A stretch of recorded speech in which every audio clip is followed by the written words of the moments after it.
The Real Reason Sriracha Disappeared. So I got this video like an hour after Fat Files posted this, and I was instantly interested. Does anyone remember like a couple of years ago when like Sriracha was like the freaking bee's knees and everyone put Sriracha on freaking everything? On freaking everything? Like literally everything. I have Sriracha in my fridge, but I tell you what's better. Freaking bulldog sauce. The Korean bulldog sauce has me in a chokehold because I put that stuff on everything. Like, I betrayed Sriracha. Like, Sriracha and I are done. I broke up with him. Except the fact there's absolutely nothing I can do without falling into a rabbit hole. I quit eating hot sauce like 10 years ago, went and bought a bottle of my old favorite hot sauce. Today we're talking about Sriracha, okay? Like 10 years ago, it used to be my favorite hot sauce, and then one day there was some huge shortage of Sriracha. Nobody could get it. There was like a drought or a lawsuit or something. Yeah. And the only place you could find it was on eBay for like $300 a bottle. It was insane. That's so wild. Like a normal person, I switched to a different product and haven't really looked back since. And then 3 days ago, I got a wild hair up my ass for whatever reason that I wanted some Sriracha. The drought or whatever was causing it to be messed up 10 years ago is probably over, and I could probably just go to the store and buy a bottle of Sriracha. So that's what I did. So I go, I find it on the shelf. I find what I know to be Sriracha, you know, the green little cap with the squeezy bottle with the chicken on it. And then right next to it is like 5 other bottles of hot sauce that are all claiming to also be Sriracha.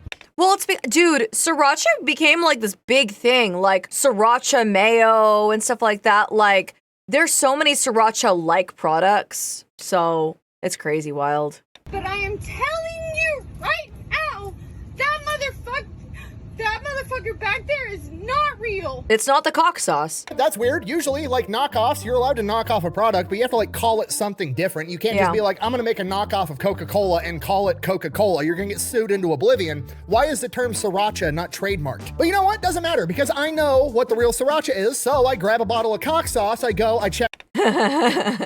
He also called it. Check out. I take it home. I eat the Sriracha. What do you mean? Why did I have to call it that? He literally just said it. He literally just said it. Don't blame me. He called it cock sauce too. This is not Sriracha. I don't know what it is. Doesn't taste the same, okay? It's been 10 years. Could my taste buds have changed? No, I'm fat. An elephant never forgets. I know what Sriracha is, and that shit's not Sriracha. Okay, something's gone horribly wrong, and I need to figure out what it is. My initial thought was, okay, over the course of the past 10 years, some investment firm, some venture capitalist group bought out Sriracha, added a bunch of preservatives, changed the recipe, made it worse so they could improve profit margins and make a bunch of money, and ruined a perfectly good product. Per usual, that's probably what happened. Then I look into it. I was wrong. It's way worse. Let's just get to the ad. I'm upset. Aw, babies. Mom. Hey, Dad. Mom wants to know why there's 50 of these in the kitchen. That's crazy. It's a long story. Just tell her I needed it, okay? Just give me that. Fine. That's so funny. Anything else? So she doesn't know why there's 50 of the hot sauces in the kitchen. Yeah, well, neither does the audience yet. We're getting to that part. Yeah, why? Yeah, we got to tell them the whole story first. Okay. But tell us why there's 50 of those hot sauces in the kitchen. I will, but you got to watch the whole video. Now look at the camera and say, delete me. Delete me. Perfect. That's No, all. Love it's you. too late to delete him. This He's video too is brought to you cute. by Delete Me, okay? Super simple, straightforward. He's talking about the sponsorship. Whew, okay. He's too cute, dude. Business model, you give them money, they turn around and make sure the data brokers aren't selling your personal information on the internet. Okay, what does that even mean? I'll break it down for you, all right? Everything that you use, or pretty much everything that you use on the internet that's free isn't actually free. They're turning you into a product. You see, pretty much anytime you check that little box that says, I agree to the terms and conditions, what you're allowing Guys, that we're getting company to do is Sriracha harvest blocked all right of your now. personal data. They turn around, they sell it to data brokers. He's avoiding and then talking data about the brokers 50 turn around, bottles of throw it up for Sriracha. auction for companies to bid We're on getting so that they can Sriracha target blocked. you with hyper-specific ads 24/7. But when you have Delete Me, they monitor all the big data brokers, and anytime your personal information pops up for sale on one of their websites, Delete Me automatically fills out an opt-out request, which they legally have to abide by and stop selling your information. Yeah, the and real then cock Delete block. Me continues to monitor these sites in case they acquire that information again. They will resubmit the opt-out request again. Simply put, a subscription to Delete Me is what actually makes everything that's free on the internet truly free. In my opinion, it's definitely worth it. I've been using them since before they were paying me to talk about them, and I'm gonna keep using them after they quit paying me to talk about them. If you want to give it a try. No, we're not skipping the ads, okay? This is a YouTube creator. They have ads in their video. Like, That's how they make money. Just like how I put my own sponsorships in videos. Do you get dehydrated a lot, need a drink that won't break the bank? Then you should get Gamersupps. They believe in traditional American values, like anime girl guys. It's caffeine-free and caffeinated in 2 kinds of tubs. Gamersupps improved my social life, and now I can stop seeing people in the mirror. Popular flavors include Guacamole Gamer Fart 9000, Sweet 6-Pack, Blowhole Blast, and Sploosh. Use discount ChaCha at checkout for 10% off. Stay hydrated, stay hydrated, stay hydrated. I'll have a link and a discount code down below. Let's get back to the video. All right, we're just gonna take it from the top. Our story begins in 1975. The communists take over Vietnam. Living inside of Vietnam at this point in time is a 30-year-old man of Chinese descent by the name of David Tran. And as far as I could tell, David Tran is just a normal dude that has a hobby of making hot sauce in his free time. Okay, ethnically, he's Chinese, but he was born in Vietnam. He spent his entire life in Vietnam. He's Vietnamese by all accounts, okay? But the communist government, over the course of the next couple of years, starts adopting anti-Chinese policies, and eventually he is forced to flee his home country of Vietnam and board a ship with 3,000 other Vietnamese people of Chinese descent, and that ship's name is the Hoi Fong. Now, the Hoi Fong is supposed to be taking all these people to Hong Kong so they can be refugees, but Hong Kong at this point in time is being run by the British, and the British are like, no, we're not fucking taking you. So they're stuck out on this ship for over a month, not knowing where they're gonna go, and finally America steps in and is like, it's fine, bring them here, we'll take everybody in as refugees. So now David Tran, at 33 years old, finds himself in California, doesn't speak English well, if at all. He's here through absolutely no fault of his own, and he's got to figure out how to make a living, and the only thing he's got is hot sauce. He doesn't need to speak English, he doesn't need to have technical skills, because everybody appreciates a good hot sauce. That's if right. He can make it and sell it, that's going to be how he makes his living. So that's what he does. He starts making his hot sauce, and he's literally refilling old baby food jars with a spoon and funnel with this homemade hot sauce, and then hand delivering it on a bicycle to restaurants and anybody else that'll buy it. That's amazing. And the dude is just working his ass off doing this. He's working 18 hours a day. There's even a story that one of his kids tells later in life that when they were a baby, he would work for 18 hours a day making this hot sauce, and he would have all the, juices and everything all over his arms, and he wasn't even able to hold his kids when they were babies because he smelled so much like pepper and hot sauce it would make the kids cry. Like, it's impossible not to love and respect this guy. Like, dude is just forced into the worst situation imaginable, has to move to a foreign land where he doesn't speak the language, and just works his ass off and does everything he can to provide for his family. And it works. His hot sauce becomes like a cult thing in LA, and by 1980, he buys a 5,000 square foot warehouse where he ramps up production. Okay, do you understand how impressive that is? Like, I'm gonna say it a little bit slower. He moved to California, doesn't even speak English in 1978, and he still sold his sauce. 2 years later, he buys a 5,000. He was slanging his rooster sauce everywhere, and everyone loved it. He was spreading it far and wide, and everyone loved it. Square foot warehouse in LA, which is renowned for having cheap real estate. Okay, this dude is a complete badass. Okay, so he gets this new factory up and running. Once he does that, he adds a couple of new flavors, and one of them is going to be based off of a Thai-style hot sauce known as Sriracha. Sriracha was the town that this style of hot sauce was originally invented in, so he just calls it Sriracha. He slaps a chicken on the bottle because that's his zodiac sign, and then puts a bunch of Chinese shit all over it, and he calls his company Hoi Fong Foods, named after the ship that brought him to America. Okay, just so we're all on the same page, a Vietnamese guy flees communism, moves to America, starts a hot sauce company, takes a recipe from Thailand, puts it inside of a Chinese branded bottle, and then sells a shit ton of it to achieve the American dream. I love everything about this story. It's the most American shit ever. From here, over the coming years, Sriracha becomes outrageously popular. At this point, he probably should have trademarked it. Couple of problems. One, you can't really trademark Sriracha because the word Sriracha is just the name of the town the sauce was created in. It'd be like somebody trying to trademark the word Los Angeles. You can't do it. So at this point, most people would be like, okay, we're going to give it a different name so that we can trademark it. But David Tran is like, no, we're calling it Sriracha. I don't care. If you want to make another hot sauce and also call it Sriracha, that's fine. I'm still going to win because my shit's better. He's just a complete gangster about the entire thing. Patents for the week. Okay, another $1 into the reasons you should love David Tran jar. Like, that is the best attitude on the planet. Like, I'm going to beat you. He's like, I know, I'm better. It illegal for you to compete with me. Heck I'm going to beat you by just beating you and outperforming you and giving the customer a better product. And while that is a great attitude to have, great attitude alone isn't going to make a great product. A great plan is, and David Tran has that plan. Yeah, just business-wise, That kind of sucks for him. But he an icon. That's awesome. You go, King. Hoi Fong Foods is going to make their sriracha by using fresh, locally sourced ingredients. He is buying red jalapeno peppers from local farmers, having them picked in the field, taken straight to his factory, and turned into hot sauce the exact same day. Is that cost effective? Absolutely not. He could probably make way more money, have way better margins if he was buying a bunch of shit from overseas that was dehydrated, thrown into a barrel, and shipped across the ocean, but that's not what he wants to do. He wants to have it fresh, and he wants to support the American economy. He literally says he locally sources everything that he puts into his hot sauce as his way of giving back to America for bringing him into this country as a refugee. Okay, impossible not to love this guy. Comes to America, works his ass off, does not compromise on morals whatsoever. Like, I'm gonna do the right thing, I'm gonna create a superior product, I'm gonna support my people, and I'm gonna fucking win, and that's exactly what he does. Fast forward, by 1988, he's selling so much hot sauce that he's having trouble sourcing enough red jalapenos to be able to keep up with demand, and a local farmer, Craig Underwood, the owner of Underwood Ranch, hears about his issue and writes him a letter, not an email, not a text message, doesn't give him a call, writes him a letter that literally just says, and I quote, "Do you want me to grow you some peppers?" To which David Tran is like, hell yeah, grow me some peppers. I'm like, hey, Craig, what you got for me? And he's like, I could be your plug.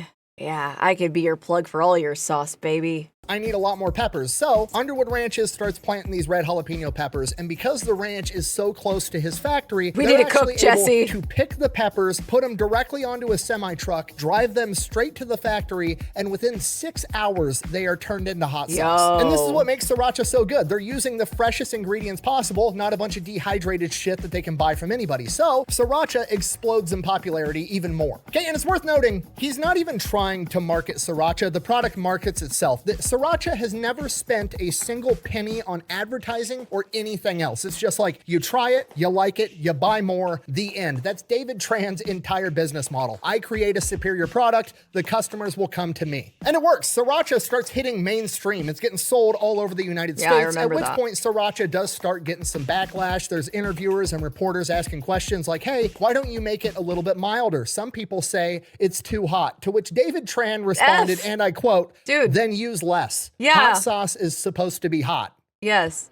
Duh. This motherfucker don't miss. Now, the relationship between Underwood Ranch and Hoi Fong Foods goes on in a conventional sense for like the first 10 years. Basically, Underwood Ranch grows some red jalapeno peppers. They sell them by the pound to Hoi Fong Foods. That's how it's normally supposed to go. So funny. And by the end of that 10-year period, Underwood Ranch is supplying 95% you make it too spicy. Yeah, it's hot sauce, to man. Hoi Fong Foods, and Hoi Fong Foods you can is dilute for hot approximately sauce. 25% of Underwood Ranch's business. The problem is Sriracha Mix it is with getting mayo, more and more bam. popular by the day, and he needs more red jalapeno peppers, and he wants Underwood Farms to grow them because they have a great relationship. So he goes to Craig Underwood and is like, hey, I need you to grow more red peppers. To which Craig Underwood is like, hey, look, you're accounting for 25% of my business already. That's probably too much for diversity. Like, if I lose you as a client, I'm gonna go out of business. I can't risk growing more of, my available land on these red peppers because it's just too risky. I can't do it. Go ahead and buy some red peppers from somebody else. I'll keep supplying you as much as I possibly can, though.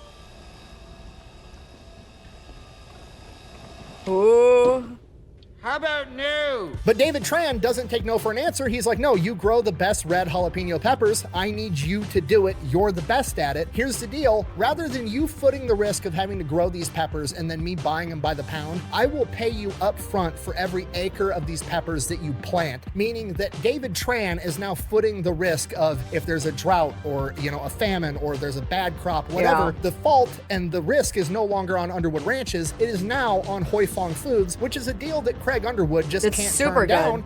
So he agrees. And from here, as far as I can tell, they shake on it, and that's that. There's no contracts, no nothing. Underwood Ranches over the coming years converts all of their farm into just growing red jalapeno peppers for Hoi Fong Foods. The entire thing is one crop for one client on a handshake agreement. And you know what? It works like a charm. And now that Underwood Ranches is only growing one crop, they start to become experts in growing red jalapeno peppers. Him and his right-hand guy, a guy by the name of Roberts, actually develop and build a harvester so they can harvest all of the peppers with a machine rather than sending people out into a field to pick them by hand. And this goes on for years. Craig Underwood and David Tran actually become really good friends. They watch each other's kids grow up. They're going to each other's houses for holidays. Everything is perfect. And then by 2007, David Tran has a meeting with Craig Underwood and is like, hey, you need to make your farm bigger because I'm gonna need more peppers because I am buying a new factory that's gonna be 600,000 square feet. Okay, and if you don't know, acquiring more farmland is not a simple process by any stretch of the imagination, pretty much anywhere in the United States, but especially in places like the Midwest or California, where real estate is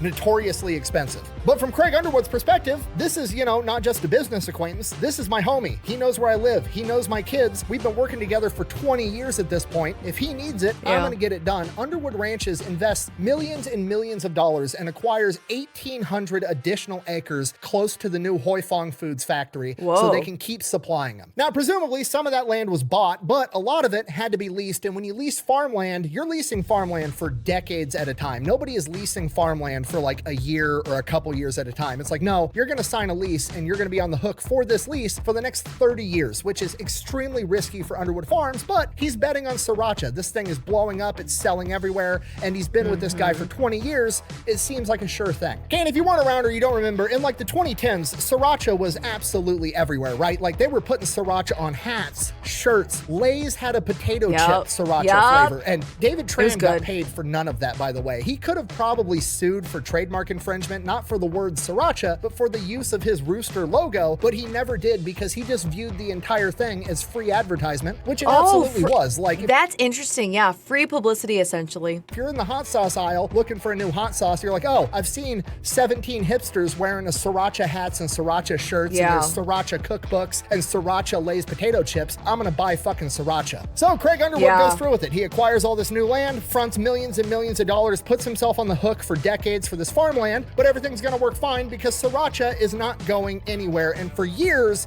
it goes great. The new 600,000 square foot factory opens up. Underwood Ranches is at full tilt making red jalapeno peppers. They are growing 100 million pounds of red jalapenos a year, delivering 50 to 60 semi-loads every single day to Fong Foods. Spicy. And despite the scale, they are still going from picked off the plant to turned into hot sauce in like 6 hours. Fong Foods is now a billion-dollar company selling hundreds of millions of dollars worth of hot sauce every single year. And Underwood Ranches is, as far as I could tell, the largest red jalapeno operation in the world. And at this point, Sriracha is continuing to grow at 20% revenue year over year, which is insane. These two men have literally made something incredible off of nothing more than a handshake agreement and both working their ass off. And then it all goes to shit. What? According to the court documents, in approximately 2014, David Tran wanted to give his sister-in-law, who was working for the company, a big raise, but he felt that his wife and son, who sat on the board, wouldn't approve it. So David Tran came up with an idea that he was going to make a new company and just give the company to the sister-in-law as a way to get her to make more money. And that new company was going to be called Chili Co., and Chili Co.'s entire job was going to be acquiring red jalapeno peppers and ingredients for Fong Foods, and that was going to be that. That's how he was going to pay his sister more money. Okay, I'm going to say that again, but slower, so we're on the same page. David Tran has just elected to hire somebody who presumably is not qualified to take over the operation of acquiring red jalapeno peppers, which is not even a job that needs to exist because he has one guy that gets him all the peppers that he needs on a handshake agreement. But for some reason, we're going to interject this person that doesn't know what the fuck they're doing to try to acquire the peppers that they already fucking have. Okay, I've said this a million times. If it's not broke, don't try to fix it. Everybody's making literally billions of dollars selling hot sauce and growing chili peppers. Just don't touch it. Leave it alone. Continue making money. But that's not what somebody that's a new hire that doesn't know what the fuck they're talking about is going to do. Absolutely not. Chili Co. starts looking at the numbers and they're like, well, actually, we could buy these dehydrated chilies from China and they would only be $300 a ton. So I think that Underwood Farms should try to compete with these dehydrated chilies from overseas while he's supposed to also deliver brand new fresh chilies that are picked and then turned into hot sauce in 6 hours while he's growing them in California, of all places. What you just said is one of the most insanely idiotic things I have ever heard. So Chili Co. goes to Craig Underwood and is like, hey, we could get this competitor's chilies for $300 a ton. We want you to be able to sell your brand new fresh chilies and deliver them to us with your semis for $500 a ton, to which Craig Underwood is like, absolutely not. It literally cost me almost $700 a ton just to grow these things. That's not possible. At which point the appropriate response would have been, oh, that actually makes a lot of sense. I'm an idiot. Forget I said anything. Is that what they did? Absolutely not. But that's simply not possible. Why isn't it possible? It's just not. Why not, you stupid bastard? The next year, in 2015, Chili Co. pulls Roberts, aka Craig Underwood's right-hand man that helps him run his entire farming operation, aside and tries to hire him away from Craig Underwood. Roberts declines and kind of attributes the entire thing to a miscommunication. He's absolutely right. Around the same Why the sister-in-law though? Like, what was going on in this behind the scenes between those two? I'm guessing that like the sister-in-law just wanted a way to make like money, basically to work and stuff like that. Like, you know, when you have family, you know, depending on the culture, I mean, the most important thing is family, and so like giving them like opportunities and you know, businesses and stuff like that, basically things to manage on their own, like that's pretty common practice. Basically having it all in the family and stuff like that. The problem is that like for her to manage that company and have that specific purpose, like it's weird. It's really weird. Like, I mean, it's exactly like he's saying, like, if it's broke, don't fix it. Why are we counting on her to like acquire more, especially if like you know that like the dehydrated product isn't as good as fresh? I guess like he was thinking, oh, this isn't enough chilies, maybe she could go and find a way to find more fresh chilies.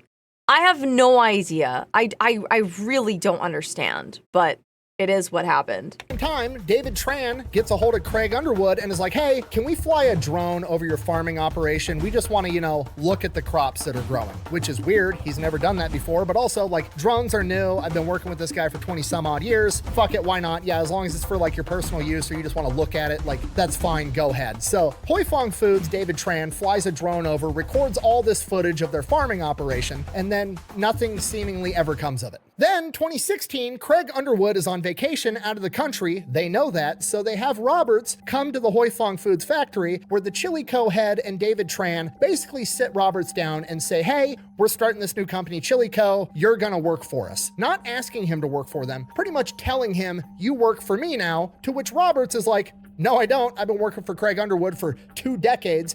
That's my guy. I'm not leaving him. They get super pissed. They then turn around and they're like, okay, well, we could still buy this stuff from China for $300 a ton. You're going to sell us your stuff at $500 a ton, or we're going to go elsewhere. They literally can't sell it to you at $500 a ton. It costs them almost $700 a ton to grow this shit. So not only is demanding that price delusional, this also breaks the entire thing just by going from paying by the ton to the original agreement of we're going to pay you for every acre that you plant, because it shifts all the risk back onto Underwood Farms, and now they're screwed because they only grow jalapenos at this point, and they're stuck. So in the coming months, Underwood Farms tries to negotiate a new price with them, but it doesn't really go anywhere. So by the 2017 season, he's not able to plant any jalapenos, so there's no jalapenos in the ground. There is now a— I'm confused. Like, I thought that both of those dudes were really good friends.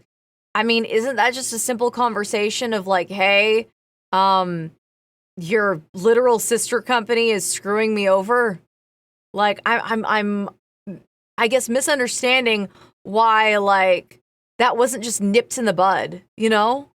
a massive gap in the supply chain that's gonna have to be filled somehow. So Chili Co. goes about trying to buy peppers from everybody else that they possibly can, because you're never gonna believe this. Nobody has 100 million pounds of fucking jalapenos lying around, and it's really hard to find that many. I am stunned. Just stunned. So in an effort to help find that, they give all the drone footage of all the proprietary techniques and technology and all the intel that they had gathered through espionage to all the other jalapeno farmers without Underwood knowing. Wow. Bullshit. So essentially, Underwood Farms is basically dead in the water, and they're on the hook for all these thousands of acres of farmland that they leased for the next like 20 to 30 years. Like, they're gonna go out of business. While that's going on, Chili Co. and Hoi Fong Foods are getting jalapenos from anywhere and everywhere else that they can, which means the quality isn't that great. Some of the— That's illegal. I mean, like, they shook on it. They didn't have a contract, meaning that, like, yeah, Prometheus definitely could have easily, yeah, just screwed them over. I mean, it's such a bad situation for the farm to be in, because, like, it's kind of like, okay, sell to us for cheap or go out of business. It sucks. Yeah, this is why contracts are so important. Protect yourself. It doesn't matter if you're friends. Like, protect yourself. Too early, some of them are dehydrated, they're having to use green chilies instead of red jalapenos. It's a giant fucking nightmare, which leads to the hot sauce tasting different, looking different. It's like a burnt orange color. People are mad that the sriracha doesn't taste like sriracha. Nobody knows what's going on. So now presumably Fong Foods is also financially hurting, so they just start digging through all their accounting and they're like, actually, we think a couple years back, I think we overpaid Underwood Farms like $1.5 million. We're gonna take them to court and sue them, so they have to give us $1.5 million, and that's gonna help with our financial burden. What a stupid son of a bitch. Okay, and I cannot stress to you enough that this is probably the dumbest fucking idea imaginable. Okay, I've been threatened with quite a few lawsuits in my day, and I have avoided all of them by saying one simple statement back to their lawyers, and that statement is, okay, sue me, I would love to go to discovery with you. Because discovery is this magical part of the judicial process where both parties have to come to the table with all of their evidence, and you can subpoena and get all of their internal records and figure out exactly what was going on, which presumably is exactly what happens. And when Chili Co. and Fong Foods have to turn over all of their shit, it becomes very apparent that they have been plotting for at least 3 years to screw over Underwood Farms, at which point it goes from them suing Underwood Farms for $1.5 million to Underwood Farms suing them for— Dude, they screwed themselves over because of greed. Because essentially they were like, you owe me $1 million. And the farm says, you know what? Yeah, let's go to court. Let's do that thing. And all of a sudden, they become completely aware of all the shenanigans that they were going to get screwed over with. Man, and then everything became clear. Friendship dissolved, dude. Nobody could find sriracha on any shelves anywhere, and if you could, it was like this weird different color. It didn't taste the same. It was all because it wasn't the same. The whole thing with sriracha was they had fresh red jalapeno peppers that were grown in California in a particular part of the world that were plucked, transferred to the factory, and turned into hot sauce in 6 hours flat. It was literally a multi-billion-dollar money printing machine with a beautiful backstory with two hard-ass working men on a handshake agreement that built a fucking empire together, and the entire thing was harpooned by one stupid it's greed. It's pure greed. Like, why? Everybody was— I honestly don't think it's just her fault, because I almost feel like Homegirl was a scapegoat for the dude to, like, screw the farm over. Like, after just listening to this whole story, it really does feel like he just wanted someone to put the blame on so that he didn't have to be the bad guy. You know what I mean? So he could be like, oh, it's What's-Her-Bucket's fault. It's not me. I don't know. It just, winning. It wasn't broke. Why would you try to fix it? This is telling me not to trust women? No, I think, I genuinely think that the owner of the sriracha company was just trying to use a scapegoat. You've got some moron that didn't build this company whispering in your ear like, oh yeah, he was actually asked about it and he didn't actually know anything. I'm calling bull honky. As a business owner, that is so irresponsible. You don't know your own business. They're supposedly friends who watched each other's kids. They didn't have conversations. He didn't know anything. That's some bull honky right there. You're just gonna let somebody, like, run a business under your name and you're not gonna know anything about that company or anything that's going along, like, with it? Like, so I'm just confused. You were competent enough to start this really expensive business, but then suddenly you're incompetent? It's weird. It's weird. He had zero say, so he's just stupid then. He's like, okay, I'm just gonna give all of my, like, business freedom away to my sister-in-law, so he was an absolute idiot. Like, so he gave his company away to his family? I still feel like it falls apart. Yeah, when you give the business, an owner can walk away. The Chili Co. is different from the Sriracha company, though. Chili Co. was a company designed to fetch red peppers. That's not the Sriracha company. Unless you guys are saying that he retired from the Sriracha company and had no say any way, shape, or form. He's still family. Like, I don't understand why it's not like a conversation where he's just like, hey, sister-in-law, what you're doing is wrong. I gave you the company. They're family. It's weird. It's weird. Like, honestly, it still kind of feels like she was put in place so that, like, he could screw over the guy. I don't know. All have mansions. We're all rich as shit, but you can have a little bit bigger mansion and be a little bit more rich if you fucked over all your friends. And then you blew up the entire thing. Congratulations. So yeah, that's why you couldn't find Sriracha on the shelves 10 years ago, and that's why the Sriracha today tastes a little bit different. Oh, but you know the funny part, you know what Underwood Farms did after they won the $23 million lawsuit with Sriracha? They turned around and started making their own Sriracha, and guess what they called it? Fucking Sriracha, because you can't trademark the word Sriracha. So now, made with Underwood Farms with the actual chili peppers, you can get Underwood Farms Sriracha. And I'm gonna be honest, it tastes very similar to the original Sriracha. I mean, but it's even if he retired, yeah, like a little bit spicier, and I kind of like it more. So, yeah. I'm just not buying it. I found my Sriracha. I'm glad he got his Sriracha in the end. Bulldog sauce is better. I stand on that. It's so freaking good. BULDAK. Go buy bulldog sauce instead. It's so freaking good.